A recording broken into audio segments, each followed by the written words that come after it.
Good morning, students. Now we will start our next chapter, chapter number 16th, ਜਿਹਦਾ ਨਾਮ ਹੈਗਾ foreign exchange rate, ਜਿਹਨੂੰ ਪੰਜਾਬੀ ਦੇ ਵਿੱਚ ਵਿਦੇਸ਼ੀ ਮੁਦਰਾ ਵਟਾਂਦਰਾ ਦਰ ਕਿਹਾ ਜਾਂਦਾ। ਅੱਜ ਆਪਾਂ ਇਹਦਾ ਫਸਟ ਟੌਪਿਕ ਕਰਨ ਲੱਗੇ ਹਾਂ। ਸਭ ਤੋਂ ਪਹਿਲਾਂ ਇਹਦੀ ਇੰਟਰੋਡਕਸ਼ਨ ਤੋਂ ਸਟਾਰਟ ਕਰਦੇ ਹਾਂ। ਤਾਂ ਦੇਖੋ, ਕਹਿੰਦੇ exchange rates play a vital role in the international transactions of any economy. ਕਹਿੰਦੇ ਕੋਈ ਵੀ ਦੇਸ਼ ਆ ਉਹ ਬਾਕੀ ਦੇਸ਼ਾਂ ਦੇ ਨਾਲ ਜੋ ਵੀ ਟ੍ਰਾਂਜੈਕਸ਼ਨਸ ਕਰਦਾ, ਟ੍ਰਾਂਜੈਕਸ਼ਨਸ ਆਪਾਂ ਨੂੰ ਪਤਾ ਜੋ ਮਨੀ ਦੀ ਫਾਰਮ ਦੇ ਵਿੱਚ ਕੋਈ ਵੀ ਲੈਣ ਦੇਣ ਕੀਤਾ ਜਾਂਦਾ, ਉਹ ਲੈਣ ਦੇਣ ਕੀ ਹੋਣਾ ਚਾਹੀਦਾ? ਇੰਟਰਨੈਸ਼ਨਲ। ਇੰਟਰਨੈਸ਼ਨਲ ਦਾ ਮਤਲਬ ਕੀ ਆ? ਆਪਣੇ ਦੇਸ਼ ਨੂੰ ਛੱਡ ਕੇ ਬਾਕੀ ਸਾਰੇ ਸੰਸਾਰ ਦੇ ਨਾਲ ਜੋ ਵੀ ਮਨੀ ਦੀ ਫਾਰਮ ਦੇ ਵਿੱਚ ਲੈਣ ਦੇਣ ਕੀਤਾ ਜਾਂਦਾ, ਤਾਂ ਉਹ ਲੈਣ ਦੇਣ ਕਰਨ ਦੇ ਵਿੱਚ ਜਿਹੜਾ ਫੋਰਨ ਰੇਟਸ ਆ, ਠੀਕ ਹੈ, ਫੋਰਨ ਐਕਸਚੇਂਜ ਰੇਟ ਆ, ਉਹਦਾ ਕੀ ਆ? ਬਹੁਤ ਹੀ ਜ਼ਿਆਦਾ ਵਿਟਲ ਰੋਲ ਆ। ਵਿਟਲ ਰੋਲ ਦਾ ਮਤਲਬ ਹੁੰਦਾ ਉਹਦੀ ਬਹੁਤ ਹੀ ਜ਼ਿਆਦਾ ਅਹਿਮ ਭੂਮਿਕਾ। ਮਤਲਬ ਕੀ ਆ? ਆਪਾਂ ਐਕਸਚੇਂਜ ਰੇਟਸ ਤੋਂ ਬਿਨਾਂ ਕੀ ਆ? ਇੰਟਰਨੈਸ਼ਨਲ ਟ੍ਰਾਂਜੈਕਸ਼ਨਸ ਨਹੀਂ ਕਰ ਸਕਦੇ। ਕਲੀਅਰ? ਤਾਂ ਦੇਖੋ, ਕਹਿੰਦੇ ਆਪਾਂ ਨੂੰ ਜਿਹੜੇ ਆਹ ਫੋਰਨ ਐਕਸਚੇਂਜ ਰੇਟ ਆ, ਇਹਦੀ ਲੋੜ ਕਿਉਂ ਪਈ ਆ? ਠੀਕ ਹੈ, ਤਾਂ ਇਹਦੀ ਜ਼ਰੂਰਤ ਕੀ ਆ? ਕਹਿੰਦੇ the need for foreign exchange arises when a country enters into the trade with some other country। ਤਾਂ ਕਹਿੰਦੇ ਫੋਰਨ ਐਕਸਚੇਂਜ ਦੀ ਜੋ ਆਪਾਂ ਆਹ ਵਿਦੇਸ਼ੀ ਕਰੰਸੀ ਨੂੰ ਆਪਣੀ ਦੇਸ਼ ਦੀ ਕਰੰਸੀ ਦੇ ਵਿੱਚ ਵਟਾਉਂਦੇ ਆ, ਠੀਕ ਹੈ, ਇਹਦੀ ਲੋੜ ਕਿਉਂ ਪਈ? ਕਿਉਂਕਿ ਆਪਣੇ ਦੇਸ਼ ਦੇ ਵਿੱਚ ਸਾਰੀਆਂ ਕੰਟਰੀਜ਼ ਕੀ ਆ? ਆਪਸ ਦੇ ਵਿੱਚ ਆਪਾਂ ਕਹਿ ਸਕਦੇ ਹਾਂ ਸਾਰੇ ਵਰਲਡ ਦੇ ਵਿੱਚ ਸਾਰੀਆਂ ਕੰਟਰੀਜ਼ ਆਪਸ ਦੇ ਵਿੱਚ ਟ੍ਰੇਡ ਦੇ ਥਰੂ ਜੁੜੀਆਂ ਹੋਈਆਂ। ਮਤਲਬ ਆਪਸ ਦੇ ਵਿੱਚ ਉਹ ਕੀ ਹੈ? ਐਕਸਪੋਰਟ ਤੇ ਇੰਪੋਰਟ ਕਰਦੀਆਂ। ਤਾਂ ਆਪਾਂ ਨੂੰ ਪਤਾ ਵੀ ਜੇ ਐਕਸਪੋਰਟ ਕਰਦੇ ਆ ਜਾਂ ਇੰਪੋਰਟ ਕਰਦੇ ਆ ਤਾਂ ਉਹਦੇ ਬਦਲੇ ਦੇ ਵਿੱਚ ਕੁਝ ਟ੍ਰਾਂਜੈਕਸ਼ਨਸ ਕੀਤੀਆਂ ਜਾਂਦੀਆਂ ਮਨੀ ਦੀ ਫਾਰਮ ਦੇ ਵਿੱਚ। ਮਤਲਬ ਪੈਸੇ ਦੀ ਫਾਰਮ ਦੇ ਵਿੱਚ ਪੇਮੈਂਟ ਵੀ ਕੀਤੀ ਜਾਂਦੀ ਹੈ, ਠੀਕ ਹੈ, ਤਾਂ ਉਧਰੋਂ ਇਨਕਮ ਵੀ ਆਉਂਦੀ ਆ। ਤਾਂ ਦੇਖੋ, ਕਹਿੰਦੇ ਫੋਰਨ ਐਕਸਚੇਂਜ ਦੀ ਲੋੜ ਤਾਂ ਹੀ ਪਈ ਜਦੋਂ ਕੰਟਰੀਜ਼ ਕੀ ਆ? ਕੰਟਰੀਜ਼ ਨੇ ਇੱਕ ਦੂਜੇ ਦੇ ਨਾਲ ਵਪਾਰ ਕਰਨੇ ਸ਼ੁਰੂ ਕੀਤੇ, ਠੀਕ ਹੈ। ਤਾਂ ਦੇਖੋ, ਕਹਿੰਦੇ the foreign exchange is needed because nations have different system of currencies.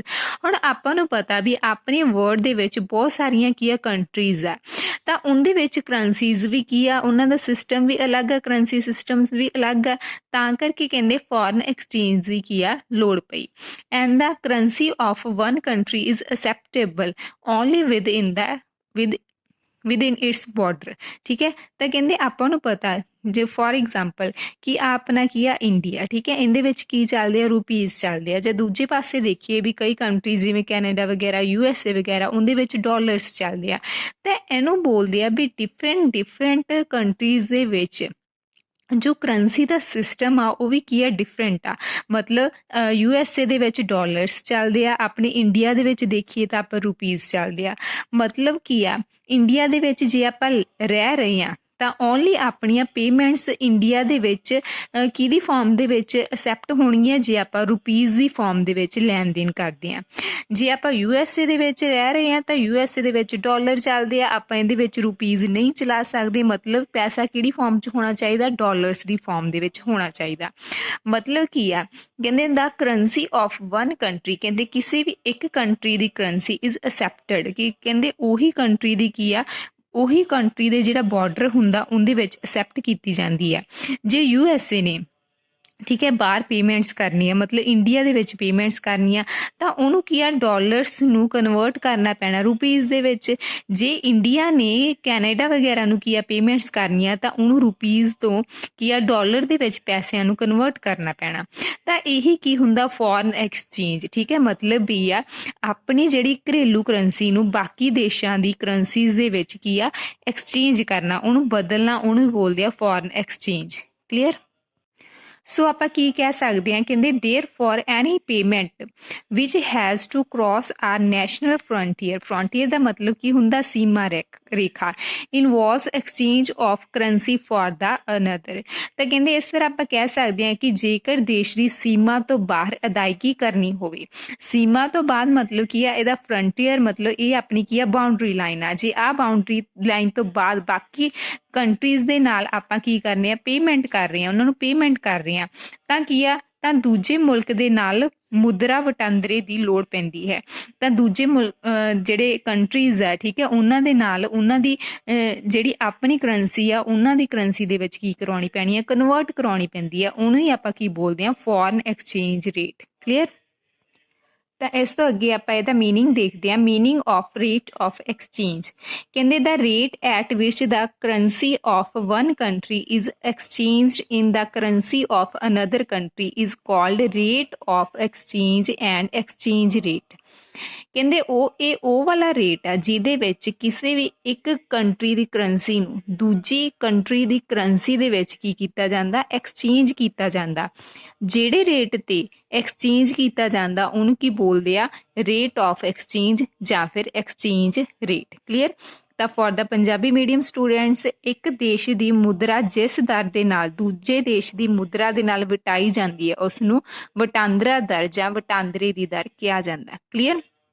In the other words ਆਪਾਂ ਕੀ ਕਹਿ ਸਕਦੇ ਹਾਂ, ਕੀ ਕਹਿੰਦੇ ਆ, exchange rate is the price of countries currency in the terms of another countries currency.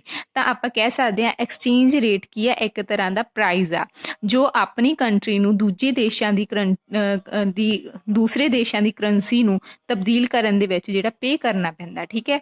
ਤਾਂ ਦੂਜੇ ਸ਼ਬਦਾਂ ਦੇ ਵਿੱਚ ਇਹ ਇੱਕ ਮੁਲਕ ਦੀ ਮੁਦਰਾ ਦਾ ਦੂਜੇ ਮੁਲਕ ਦੀ ਮੁਦਰਾ ਦੇ ਵਿੱਚ ਮੁੱਲ ਹੈ। ਕਲੀਅਰ। ਫॉर एग्जाम्पल देखो अपनी बुक के अकॉर्डिंग जी आप एग्जाम्पल लीए। ठीक है। कहते if one USA dollar exchange for the 45 Indian rupees then the rate of exchange is $1 is किन्ने रुपीज़ आ 45 रुपीज़।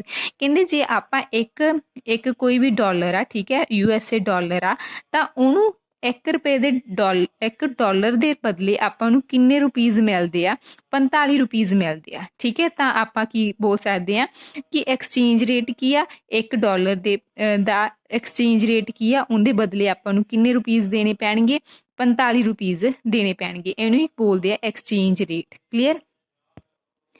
ਤਾਂ ਪ੍ਰੈਜ਼ੈਂਟ ਰੇਟ ਦੇ ਅਕੋਰਡਿੰਗ ਦੇਖੀਏ ਤਾਂ ਇੱਕ USA ਡਾਲਰ ਕੀ ਆ 60 ਰੁਪੀਜ਼ ਦੇ ਨੀਅਰ ਅਬਾਊਟ ਹੈਗਾ ਹੁਣ ਦੇ ਟਾਈਮ ਦੇ ਵਿੱਚ। ਤਾਂ ਆਪਾਂ ਇੱਦਾਂ ਵੀ ਕਹਿ ਸਕਦੇ ਹਾਂ ਵੀ ਇਸ ਦਾ ਭਾਵ ਇਹ ਹੈ ਕਿ ਇੱਕ ਅਮਰੀਕੀ ਡਾਲਰ ਜੋ ਵਸਤਾਂ ਅਮਰੀਕਾ ਦੇ ਵਿੱਚ ਖਰੀਦ ਸਕਦਾ ਹੈ, ਠੀਕ ਹੈ, ਤਾਂ ਉਹ ਭਾਰਤ ਦੇ ਵਿੱਚ 45 ਰੁਪਏ ਖਰੀਦ ਸਕਦੇ ਹਨ। ਤਾਂ ਦੇਖੋ ਕਹਿੰਦੇ ਜਿਹੜੇ ਆਪਾਂ ਕੀ ਕਹਿ ਸਕਦੇ ਹਾਂ, ਜਿਹੜਾ ਤਾਂ ਅਮਰੀਕਾ ਦੇ ਵਿੱਚ ਕਹਿੰਦੇ $1 ਦੇ ਵਿੱਚ ਚੀਜ਼ਾਂ ਆ ਗਈਆਂ ਤੇ ਉਹੀ ਚੀਜ਼ਾਂ ਸੇਮ ਗੁਡਸ ਆਪਾਂ ਕੀ ਆ ਭਾਰਤ ਦੇ ਵਿੱਚ 45 ਰੁਪਈਜ਼ ਦੀਆਂ ਖਰੀਦਾਂਗੇ ਤੇ ਅਮਰੀਕਾ ਦੇ ਵਿੱਚ ਉਹੀ ਚੀਜ਼ਾਂ ਕਿੰਨੇ ਦੀਆਂ ਮਿਲ ਜਾਣਗੀਆਂ, ਆਪਾਂ ਨੂੰ $1 ਦੀ ਮਿਲ ਜਾਊਗੀ। ਠੀਕ ਹੈ। ਤਾਂ ਇਸ ਤੋਂ ਆਪਾਂ ਨੂੰ ਪਤਾ ਲੱਗਦਾ ਵੀ ਜੋ ਕੀ ਆ, ਦੇਖੋ ਉਹਨਾਂ ਦਾ ਤਾਂ $1 ਆ ਤੇ ਆਪਣੀ ਕੀ ਆ 45 ਰੁਪਈਜ਼ ਆ, ਮਤਲਬ ਉਹਨਾਂ ਦੀ ਕਰੰਸੀ ਕੀ ਆ ਜ਼ਿਆਦਾ ਸਟਰੋਂਗ ਆ। ਕਲੀਅਰ। ਇਸ ਤਰ੍ਹਾਂ ਆਪਾਂ ਕਹਿ ਸਕਦੇ ਹਾਂ कि therefore exchange rate expresses the external value or the purchasing power of domestic country। ਤਾਂ ਐਕਸਚੇਂਜ ਰੇਟ ਤੋਂ ਆਪਾਂ ਨੂੰ ਕੀ ਪਤਾ ਚੱਲਦਾ ਵੀ ਆਪਣੀ ਡੋਮੈਸਟਿਕ ਕਰੰਸੀ ਦੀ ਕੀ ਆ ਐਕਸਟਰਨਲ ਵੈਲਿਊ ਕੀ ਆ ਜਾਂ ਪਰਚੇਜ਼ਿੰਗ ਪਾਵਰ ਕੀ ਆ, ਵੀ ਆਪਾਂ ਆਪਦੀ ਡੋਮੈਸਟਿਕ ਕਰੰਸੀ ਦੀਆਂ ਬਾਹਰ ਕਿੰਨੀਆਂ ਚੀਜ਼ਾਂ ਖਰੀਦ ਸਕਦੇ ਹਾਂ। ਕਲੀਅਰ। ਇਸ ਤੋਂ ਅੱਗੇ ਆਪਾਂ ਡਿਸਕਸ ਕਰਦੇ ਹਾਂ ਕੰਸੈਪਟ ਔਰ ਟਾਈਪਸ ਆਫ ਐਕਸਚੇਂਜ ਰੇਟ। ਵਟਾਂਦਰਾ ਦਰ ਦੀਆਂ ਧਾਰਨਾਵਾਂ ਤੇ ਕਿੰਨੀਆਂ ਕਿਸਮਾਂ ਹੁੰਦੀਆਂ। ਠੀਕ ਹੈ। ਆਪਾਂ ਨੂੰ ਪਤਾ ਵੀ ਐਕਸਚੇਂਜ ਰੇਟ ਆ ਜੋ ਉਹ ਡਿਫਰੈਂਟ ਟਾਈਪ ਦਾ ਹੋ ਸਕਦਾ। ਤਾਂ ਫਰਸਟ ਕੀ ਆ ਸਪੌਟ ਰੇਟ, ਜਿਹਨੂੰ ਬੋਲਦੇ ਆ ਮੌਕੇ ਦੀ ਦਰ। ਆ ਸਪੌਟ ਸ਼ਬਦ ਦਾ ਮਤਲਬ ਕੀ ਹੁੰਦਾ, ਆਪਾਂ ਕਹਿ ਸਕਦੇ ਹਾਂ ਇਮੀਡੀਏਟਲੀ ਜੇ ਆਪਾਂ ਕੋਈ ਟ੍ਰਾਂਜੈਕਸ਼ਨ ਕਰਦੇ ਹਾਂ ਤਾਂ ਉਹਦੇ ਲਈ ਜੋ ਵੀ ਰੇਟ ਆਪਾਂ ਪੇ ਕਰਦੇ ਹਾਂ ਉਹਨੂੰ ਕੀ ਬੋਲਦੇ ਆ, ਸਪੌਟ ਰੇਟ ਬੋਲਦੇ ਆ। ਠੀਕ ਹੈ। ਐਟ ਦਾ ਸਪੌਟ ਆਪਾਂ ਕਹਿੰਦੇ ਹਾਂ ਵੀ ਆਪਾਂ ਨੂੰ ਹੁਣੇ ਇਹ ਚੀਜ਼ ਕੀ ਆ ਚਾਹੀਦੀ ਆ, ਤਾਂ ਉਸੇ ਰੇਟ ਦੇ ਉੱਤੇ ਆਪਾਂ ਨੂੰ ਪੈਸੇ ਨੂੰ ਐਕਸਚੇਂਜ ਕਰਕੇ ਦਿੱਤਾ ਜਾਊਗਾ। ਕਲੀਅਰ। ਤਾਂ ਕਹਿੰਦੇ spot rate of the exchange is defined as the rate at which the foreign exchange is made available on the spot. ਠੀਕ ਹੈ। ਜੇ ਆਪਾਂ ਨੂੰ ਤੁਰੰਤ ਹੀ ਪੈਸੇ ਚਾਹੀਦੇ ਆ, ਐਟ ਅ ਸਪੌਟ ਪੈਸੇ ਚਾਹੀਦੇ ਆ, ਤਾਂ ਆਪਾਂ ਨੂੰ ਕੀ ਆ ਉਹ ਵਾਲੇ ਰੇਟ ਤੇ ਜਦੋਂ ਫੋਰਨ ਐਕਸਚੇਂਜ ਆਪਾਂ ਨੂੰ ਅਵੇਲੇਬਲ ਹੋ ਜਾਊਗਾ, ਜੋ ਰੇਟ ਆਪਾਂ ਉਹਦੇ ਲਈ ਪੇ ਕਰਦੇ ਆ ਉਹਨੂੰ ਸਪੌਟ ਰੇਟ ਬੋਲਦੇ ਆ। ਠੀਕ ਹੈ। ਤਾਂ ਇਹਨੂੰ ਕੀ ਬੋਲਦੇ ਆ, ਕੇਬਲ ਰੇਟ ਔਰ ਟੈਲੀਗ੍ਰਾਫਿਕ ਜੋ ਰੇਟ ਵੀ ਬੋਲਿਆ ਜਾਂਦਾ। ਠੀਕ ਹੈ। ਤਾਂ spot rate is day to day rate of exchange rate. ਆਪਾਂ ਨੂੰ ਪਤਾ ਵੀ ਇਹ ਰੇਟ ਕੀ ਆ ਚੇਂਜ ਹੁੰਦਾ ਰਹਿੰਦਾ।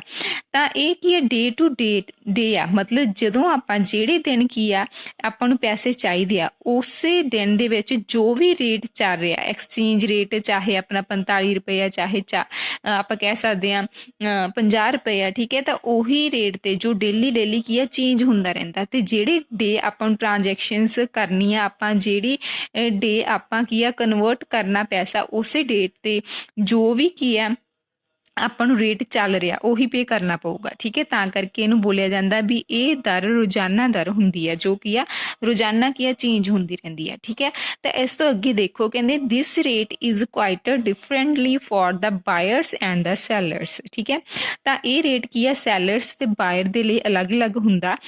ਜਿਵੇਂ ਕਿ ਆਪਾਂ ਨੂੰ ਕੋਈ ਵੀ ਸੈਲਰ ਆ, ਠੀਕ ਹੈ, ਜੋ ਕੀ ਆ ਆਪਾਂ ਨੂੰ ਐਕਸਚੇਂਜ ਕਰਕੇ ਪੈਸਾ ਦਊਗਾ। ਠੀਕ ਹੈ, ਤਾਂ ਉਹਨੇ ਕੀ ਆ $1 ਨੂੰ 45 ਰੁਪਏ ਦੇ ਵਿੱਚ ਖਰੀਦਿਆ ਹੋਊਗਾ। ਠੀਕ ਹੈ, ਤਾਂ ਉਹ ਆਪਾਂ ਨੂੰ ਵੇਚੂਗਾ ਕਿੰਨਾ, $1 ਨੂੰ ਉਹ ਵੇਚੂਗਾ ਆਪਾਂ ਨੂੰ ਫॉर ਐਗਜ਼ਾਮਪਲ 45.50। ਤਾਂ ਦੇਖੋ ਕਹਿੰਦੇ ਬਾਇਰਸ ਨੂੰ ਉਹਨੇ ਕਿੰਨੇ ਦਾ ਵੇਚਿਆ 45.50 ਦਾ, ਤੇ ਉਹਨੇ ਖਰੀਦਿਆ ਕਿੰਨਾ ਸੀਗਾ 45 ਰੁਪੀਜ਼ ਦਾ। ਤਾਂ ਜੋ ਕੀ ਆ ਡਿਫਰੈਂਸ ਕਿਹੜਾ 0.50 ਦਾ ਡਿਫਰੈਂਸ ਆ ਉਹ ਕੀ ਆ ਪ੍ਰੋਫਿਟ ਆ। ਪ੍ਰੋਫਿਟ ਕਿਹਦਾ ਵਾ ਸੈਲਰ ਦਾ। ਠੀਕ ਹੈ, ਕਿਉਂਕਿ ਉਹ ਤਾਂ ਹੀ ਆਪਾਂ ਨੂੰ ਕਨਵਰਟ ਕਰਕੇ ਦਿੰਦਾ ਤਾਂ ਕਿ ਉਹਨੂੰ ਥੋੜਾ ਮੋਟਾ ਕੀ ਆ ਆਪਾਂ ਕਹਿ ਸਕਦੇ ਹਾਂ ਪ੍ਰੋਫਿਟ ਹੋਵੇ। ਠੀਕ ਹੈ, the difference represents the cost involved in the shipping commission ਔਰ ਦਾ ਇੰਸ਼ੋਰੈਂਸ। ਤਾਂ ਇਹ ਕੀ ਆ ਜੋ ਆਪਣਾ ਆ ਡਿਫਰੈਂਸ ਆਇਆ ਇਹ ਕੀ ਸ਼ੋ ਕਰ ਰਿਹਾ, ਜੋ ਆਪਾਂ ਕਹਤਾ ਵੀ ਉਹਦਾ ਪ੍ਰੋਫਿਟ ਹੋ ਸਕਦਾ। ਠੀਕ ਹੈ, ਇਹ ਕਾਸਟ ਹੋ ਸਕਦੀ ਹੈ ਕਾਦੀ ਵੀ ਸ਼ਿਪਿੰਗ ਦੀ, ਜੋ ਉਹਨਾਂ ਨੇ ਪੈਸਾ ਇੱਧਰ ਲਿਆਂਦਾ, ਕਮਿਸ਼ਨ ਹੋ ਸਕਦਾ ਉਹਦਾ। ਠੀਕ ਹੈ, ਜਾਂ ਇੰਸ਼ੋਰੈਂਸ ਵਗੈਰਾ ਹੋ ਸਕਦਾ। ਕਲੀਅਰ। ਤਾਂ ਅੱਗੇ ਦੇਖੋ ਲੌਂਗ ਰੇਟ ਲੰਬੀ ਦਰ ਜਿਹਨੂੰ ਬੋਲਦੇ ਆ। ਕਹਿੰਦੇ it is rate at which bank will purchase or sells foreign exchange bills which are payable at a fixed future date. ਠੀਕ ਹੈ, ਤਾਂ ਕਹਿੰਦੇ ਕੋਈ ਵੀ ਬੈਂਕ ਆ ਜੇ ਪਰਚੇਜ਼ ਕਰਦਾ ਜਾਂ ਖਰੀਦਦਾ ਜਾਂ ਵੇਚਦਾ ਜੋ ਫੋਰਨ ਕਰੰਸੀ ਦੇ ਬਿਲਸ ਹੁੰਦੇ ਆ, ਤਾਂ ਉਹ ਕੀ ਹੁੰਦੇ ਆ ਲੰਮੇ ਸਮੇਂ ਦੇ ਲਈ, ਸਥਿਰ ਸਮੇਂ ਦੇ ਲਈ ਆਪਾਂ ਕਹਿ ਸਕਦੇ ਹਾਂ ਦੇਣਯੋਗ ਹੁੰਦੇ ਆ। ਮਤਲਬ ਉਹਨਾਂ ਦਾ ਰੇਟ ਇੱਕ ਫਿਕਸਡ ਫਿਊਚਰ ਡੇਟ ਤੱਕ ਕੀ ਆ ਉਹਨਾਂ ਦਾ ਰੇਟ ਕੀ ਰਹੂਗਾ ਫਿਕਸ ਰਹੂਗਾ। ਮਤਲਬ ਉਹਦੇ ਵਿੱਚ ਕੋਈ ਚੇਂਜ ਨਹੀਂ ਆਊਗਾ। ਤਾਂ ਉਸ ਸਮੇਂ ਦੇ ਵਿੱਚ ਡਿਊਰਿੰਗ ਦੈਟ ਪੁਆਇੰਟ ਉਹ ਕੀ ਆ ਕਦੇ ਵੀ ਕੀ ਆ ਪਰਚੇਜ਼ ਤੇ ਸੈਲ ਕਰ ਸਕਦੇ ਆ। ਕਲੀਅਰ। ਇਹਨੂੰ ਕੀ ਹੋਰ ਕੀ ਬੋਲਦੇ ਆ ਸਾਈਟ ਔਰ ਟਾਈਮ ਰੇਟ ਵੀ ਬੋਲਦੇ ਆ। ਠੀਕ ਹੈ, ਦ੍ਰਿਸ਼ਟੀ ਦਰ ਜਾਂ ਸਮਾਂ ਦਰ ਵੀ ਕਿਹਾ ਜਾਂਦਾ। ਇਸ ਤੋਂ ਅੱਗੇ ਦੇਖੋ ਫੋਰਵਰਡ ਰੇਟ, ਤਾਂ ਜਿਹਨੂੰ ਅਗਲੇਰੀ ਦਰ ਵੀ ਕਿਹਾ ਜਾਂਦਾ। ਫੋਰਵਰਡ ਤੋਂ ਮਤਲਬ ਪਤਾ ਹੁੰਦਾ ਆਪਾਂ ਨੂੰ, ਪਤਾ ਲੱਗ ਜਾਂਦਾ ਵੀ ਇਨ ਫਿਊਚਰ, ਫੋਰਵਰਡ ਮਤਲਬ ਅੱਗੇ ਜਾ ਕੇ। ਠੀਕ ਹੈ, ਤੇ ਕਹਿੰਦੇ it is the rate at which the future contract for foreign currency is made. It is the rate at which the future delivery for the foreign exchange is take place. ਤਾਂ ਭਵਿੱਖ ਦੇ ਵਿੱਚ ਦੇਖੋ ਕੋਈ ਵੀ ਆਪਾਂ ਕੰਟਰੈਕਟ ਕੀਤਾ ਉਹ present time ਦੇ ਵਿੱਚ ਕੀਤਾ ਜਾਂ ਪ੍ਰੈਜ਼ੈਂਟ ਟਾਈਮ ਦੇ ਵਿੱਚ ਜੋ ਵੀ ਰੇਟ ਚੱਲ ਰਿਹਾ ਉਹਦੇ ਤੇ ਕੰਟਰੈਕਟ ਕਰ ਲਿਆ, ਪਰ ਉਹਦੀ ਡਿਲੀਵਰੀ ਕੀ ਆ ਆਪਾਂ ਨੂੰ ਸੇਮ ਰੇਟ ਤੇ ਇਨ ਫਿਊਚਰ ਹੋ ਜੂਗੀ। ਠੀਕ ਹੈ, ਤਾਂ ਉਹਨੂੰ ਬੋਲਦੇ ਆ ਫॉरवर्ड ਰੇਟ। ਕਲੀਅਰ। ਤਾਂ ਦੁਬਾਰਾ ਦੇਖੋ ਜਿਹਦਾ ਕੰਟਰੈਕਟ ਕੀ ਆ ਇਸ ਜਿਹੜੀ ਆਪਣੀ ਪ੍ਰੈਜ਼ੈਂਟ ਚੱਲ ਰਹੀ ਰੇਟ ਤੇ ਕੀ ਆ ਕੰਟਰੈਕਟ ਹੋ ਜਾਂਦਾ। ਠੀਕ ਹੈ, ਵੀ ਆਹ ਵਾਲੇ ਰੇਟ ਤੇ ਕੀ ਆ ਐਕਸਚੇਂਜ ਕੀਤਾ ਜਾਊਗਾ। ਠੀਕ ਹੈ, ਤਾਂ ਉਹਦੀ ਪਰ ਡਿਲੀਵਰੀ ਕੀ ਆ ਇਨ ਫਿਊਚਰ ਕੀਤੀ ਜਾਂਦੀ ਆ, ਉਹਨੂੰ ਕੀ ਬੋਲਦੇ ਆ ਫॉरवर्ड ਰੇਟ। ਸੋ ਦੇਖੋ ਇਹਦਾ ਕੀ ਆ ਭਵਿੱਖ ਦੇ ਵਿੱਚ ਵਿਦੇਸ਼ੀ ਮੁਦਰਾ ਦਾ ਲੈਣ ਦੇਣ ਹੋਣਾ ਹੈ। ਠੀਕ ਹੈ, ਮਤਲਬ ਇਹਦਾ ਲੈਣ ਦੇਣ ਕੀ ਆ ਫਿਊਚਰ ਦੇ ਵਿੱਚ ਹੋਣਾ, ਪਰ ਕੰਟਰੈਕਟ ਕੀ ਆ ਪ੍ਰੈਜ਼ੈਂਟ ਟਾਈਮ ਦੇ ਵਿੱਚ ਹੋ ਗਿਆ। ਇਸ ਤੋਂ ਅੱਗੇ ਕੀ ਆ ਫਿਕਸਡ ਰੇਟ, ਜਿਹਨੂੰ ਬੱਧੀ ਦਰ ਵੀ ਕਿਹਾ ਜਾਂਦਾ। ਇਹ ਬਹੁਤ ਜ਼ਿਆਦਾ ਇੰਪੋਰਟੈਂਟ ਪੁਆਇੰਟ ਹੈ ਜੋ ਅੱਗੇ ਜਾ ਕੇ ਵੀ ਆਪਾਂ ਨੂੰ ਆਉਣਾ। ਕਹਿੰਦੇ fixed rate refers to the system under which the rate of exchange for the currency is fixed or pegged in the terms of gold or the another currency. ਤਾਂ ਦੇਖੋ ਕਹਿੰਦੇ ਜਿਹੜਾ ਫਿਕਸਡ ਰੇਟ ਹੁੰਦਾ ਮਤਲਬ ਟ੍ਰਾਂਜੈਕਸ਼ਨ ਕਦੋਂ ਮਰਜ਼ੀ ਕਰਨੀਆਂ ਹੋਣ, ਮਤਲਬ ਉਹਨਾਂ ਦੇ ਲਈ ਸਿਰਫ ਆਪਾਂ ਕੀ ਹੈ ਇੱਕ ਫਿਕਸਡ ਰੇਟ ਹੀ ਪੇ ਕਰਨਾ। ਠੀਕ ਹੈ, ਜਿਹਨੂੰ ਕਿ ਫਿਕਸ ਕੀਤਾ ਜਾਂਦਾ ਇਨ ਦਾ ਟਰਮਸ ਆਫ ਗੋਲਡ। ਠੀਕ ਹੈ, ਗੋਲਡ ਦੇ ਪ੍ਰਾਈਸ ਦੇ ਹਿਸਾਬ ਦੇ ਨਾਲ ਜਿਵੇਂ ਜਿਵੇਂ ਕਹਿੰਦੇ ਗੋਲਡ ਦਾ ਪ੍ਰਾਈਸ ਕੀ ਆ ਚੇਂਜ ਹੋਊਗਾ ਉਦਾਂ ਹੀ ਕੀ ਆ ਇਹਨੂੰ ਚੇਂਜ ਕੀਤਾ ਜਾਊਗਾ। ਠੀਕ ਹੈ, ਤਾਂ ਇਹਨੂੰ ਬੋਲਦੇ ਆ ਫਿਕਸਡ ਰੇਟ। ਤਾਂ ਦੇਖੋ ਪੰਜਾਬੀ ਦੇ ਵਿੱਚ ਜਿਸ ਵਿੱਚ ਮੁਦਰਾ ਦੀ ਵਟਾਂਦਰਾ ਦਰ ਸੋਨੇ ਜਾਂ ਦੂਜੀਆਂ ਮੁਦਰਾਵਾਂ ਦੇ ਮੁਕਾਬਲੇ ਸਥਿਰ ਰਹਿੰਦੀ ਹੈ। ਠੀਕ ਹੈ, ਮਤਲਬ ਕੀ ਆ ਇਹਨਾਂ ਦੀ ਜਿਹੜੀ ਮੁਦਰਾ ਦਾ ਵਟਾਂਦਰਾ ਠੀਕ ਹੈ ਉਹ ਕੀ ਆ ਸੋਨੇ ਜਾਂ ਦੂਜੀਆਂ ਮੁਦਰਾਵਾਂ ਮਤਲਬ ਅਦਰ ਕਰੰਸੀ ਦੇ ਮੁਕਾਬਲੇ ਕੀ ਆ ਸਥਿਰ ਰਹਿੰਦੀ ਆ, ਉਹਨੂੰ ਕੀ ਬੋਲਦੇ ਆ ਫਿਕਸਡ ਰੇਟ। ਤਾਂ ਇਸ ਤੋਂ ਅੱਗੇ ਕੀ ਆ ਫਲੈਕਸੀਬਲ ਰੇਟ। ਫਲੈਕਸੀਬਲ ਨਾਮ ਤੋਂ ਹੀ ਕਲੀਅਰ ਹੈ, ਜਿਵੇਂ ਕਿ ਜੋ ਚੀਜ਼ ਕੀ ਆ ਜੋ ਰੇਟ ਕੀ ਆ ਲਚਕੀਲੀ ਹੋਏ ਮਤਲਬ ਉਹਦੇ ਵਿੱਚ ਚੇਂਜਸ ਆ ਜਾਣ। ਤਾਂ flexible rate is determine ਬਾय the forces of demand and supply in the foreign exchange market. ਤਾਂ ਫੋਰਨ ਐਕਸਚੇਂਜ ਮਾਰਕੀਟ ਦੇ ਵਿੱਚ ਜਿਵੇਂ ਜਿਵੇਂ ਫੋਰਨ ਐਕਸਚੇਂਜ ਦੀਆਂ ਫੋਰਸਸ ਆ ਜਿਵੇਂ ਡਿਮਾਂਡ ਤੇ ਸਪਲਾਈ ਇਹਦੇ ਵਿੱਚ ਜਿੱਦਾਂ ਜਿੱਦਾਂ ਚੇਂਜ ਆਉਂਦਾ ਉਸ ਅਕੋਰਡਿੰਗ ਕੀ ਆ ਫੋਰਨ ਐਕਸਚੇਂਜ ਰੇਟ ਵਿੱਚ ਵੀ ਚੇਂਜ ਆਉਂਦਾ। ਠੀਕ ਹੈ, ਮਤਲਬ ਮੁਦਰਾ ਦੀ ਮੰਗ ਅਤੇ ਪੂਰਤੀ ਦੁਆਰਾ ਨਿਰਧਾਰਿਤ ਕੀਤੀ ਜਾਂਦਾ ਜਿਹੜਾ ਵੀ ਰੇਟ, ਠੀਕ ਹੈ, ਉਹਨੂੰ ਕੀ ਬੋਲਦੇ ਆ, ਲਚਕੀਲੀ ਦਰ ਜਾਂ ਫਿਕਸਡ ਫਲੈਕਸੀਬਲ ਰੇਟ ਬੋਲਿਆ ਜਾਂਦਾ, ਠੀਕ ਹੈ। ਤੇ ਇਸ ਨੂੰ ਆਪਾਂ ਕੀ ਬੋਲਦੇ ਆ, ਫਲੋਟਿੰਗ ਐਕਸਚੇਂਜ ਰੇਟ ਜਾਂ ਫਿਰ ਤੈਰਦੀ ਵਟਾਂਦਰਾ ਦਰ ਪ੍ਰਣਾਲੀ ਵੀ ਕਹਿੰਦੇ ਆ। ਕਲੀਅਰ। ਤਾਂ ਇਸ ਤੋਂ ਅਗਲਾ ਪੁਆਇੰਟ ਆ ਮਲਟੀਪਲ ਰੇਟਸ। ਮਲਟੀਪਲ ਰੇਟਸ ਮਤਲਬ ਬਹੁਤੀਆਂ ਦਰਾਂ। It refers to a system in which a country adopts more than one rate of exchange for its currency.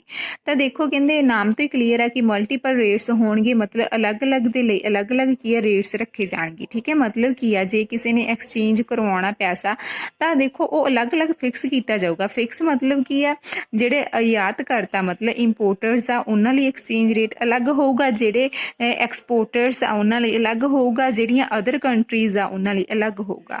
ਤਾਂ ਇਹਨੂੰ ਹੋਰ ਨਾਮ ਕੀ ਹੈ, it is non as two tier, ਠੀਕ ਹੈ। ਐਕਸਚੇਂਜ ਰੇਟ ਵੀ ਬੋਲਿਆ ਜਾਂਦਾ, ਜਿਹਨੂੰ ਕੀ ਹੈ ਟੂ ਟਾਇਰ ਮਤਲਬ ਕੀ ਹੈ ਦੋ ਪਰਤੀ ਵਟਾਂਦਰਾ ਦਰ ਵੀ ਬੋਲਿਆ ਜਾਂਦਾ। ਇਸ ਤੋਂ ਅੱਗੇ ਦੇਖੋ ਆਰਬਿਟਰੇਟ ਕੀ ਹੁੰਦਾ, ਸਮਝੌਤਾ ਦਰ। ਤਾਂ ਕਹਿੰਦੇ ਇਟ ਇਜ਼ ਅ ਐਕਟ, ਇਹ ਇੱਕ ਇਹੋ ਜਿਹਾ ਐਕਟ ਆ of buying a currency in one market and selling it in the another market to make profit, ਠੀਕ ਹੈ, by taking the advantage of price or exchange rate difference in the two markets.